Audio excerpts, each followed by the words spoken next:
जनपद उधम सिंह नगर के सहकारी समिति कार्मिक अपनी 7 सूत्रीय मांग को लेकर बहिष्कार कर अपनी मांगों को मनवाने के लिए जिला मुख्यालय में एकत्रित होकर प्रदर्शन कर रहे थे। वहीं आज सरकार के अन्नदाता कहे जाने वाले किसान की समिति कार्य बहिष्कार की सूचना पर हड़कंप मच गया और समिति कार्यों की मांगों को ध्यान में रखते हुए कुछ मांगों को तुरंत ही पूरा कर दिया गया और उनसे काम पर लौटने की सलाह दी, जिस पर कई सहकारी समिति कर्मी काम पर लौट आए। वहीं आइए जानते हैं क्या कहना है जयपुर के किसान सेवा सहकारी समिति के प्रभारी प्रबंधक निर्देशक मनोज कुमार चौहान का।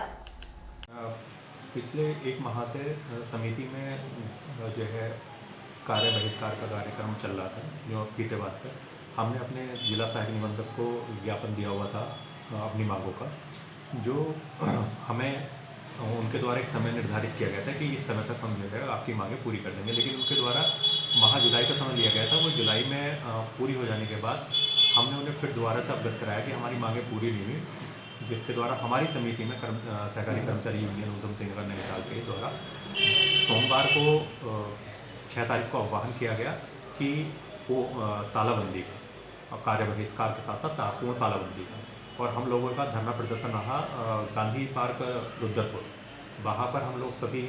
नैनीताल और उधम सिंह की सारी समितियाँ के कर्मचारी वहाँ इकट्ठा हुए, एकत्र हुए और हमने वहाँ धरना प्रदर्शन किया, जिसमें हमारी 7 मुख्य मांगें थी। पहली मांग थी कि हमारे जिला सहायक निबंधक को एक अथॉरिटी दी गई थी कि वो अपने स्तर से जिले में समिति एक्सेस समिति कर्मचारियों को दूसरी समितियों में हस्तांतरित कर सकते हैं, लेकिन उनके उस पर रोक लगा दी गई थी, जिससे हमारे 2 कर्मचारी वापस आ गए थे। वो मांग उनके द्वारा मान ली गई और वहीं पर उसको पूर्ण निदान कर दिया गया। दूसरा था हमारी समितियों में भी एक मुझ पर समझौता योजना चलाई गई थी, जिसमें 60% ब्याज समिति को भरना था, 40% बैंक को भरना था। वो बैंक द्वारा नहीं दिया गया था। वह मांग भी उनके द्वारा बता दिया गया है कि उसको समिति गठित कर दी गई है, जिसके द्वारा वो मांग पूरी कर ली जाएगी। और एक हमारी मांग थी कि हमारे जो कर्मचारी मृतक हो गए हैं या जिनके भत्ते रिटायर हो गए हैं, उनके भत्ते अभी तक नहीं दिए गए थे, उसके लिए भी विभाग द्वारा मान लिया गया है कि 45 दिन में एक समिति हमारी कर्मचारी यूनियन से सदस्य लेकर और विभाग के सदस्य लेकर एक समिति कमेटी गठित की गई है, जिसके द्वारा 45 दिन में उसका निर्णय दे दिया जाएगा और उसका भी भुगतान हम लोगों को कर दिया जाएगा। हमारे समितियों द्वारा धान और गेहूँ केंद्र पर खरीद बिक्री की जाती थी, वो सरकार से रोक लगा दी गई है, जिससे समिति को एक अतिरिक्त आय हो जाती थी। उसके लिए भी धरना प्रदर्शन किया गया था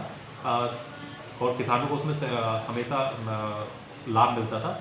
उसके लिए भी सरकार को जो है उन्होंने कह दिया कि इसके लिए भी हमने सरकार को आपकी तरफ से ज्ञापन प्रेषित कर दिया गया है। इसी तहत हमारी 7 मांगें थी जो विभाग द्वारा मान ली गई हैं, जिनके लिए कुछ समय मांगा गया है। इसलिए उसी दिन जो है अनिश्चित हड़ताल स्थगित कर दी गई और जो समय दिया गया उसके अंतर्गत अगर वो पूरी हो जाती हैं तो हम कार्य पर वापस लौट आए हैं। अगर नहीं होती है तो हम फिर दोबारा से हड़ताल पर बैठे।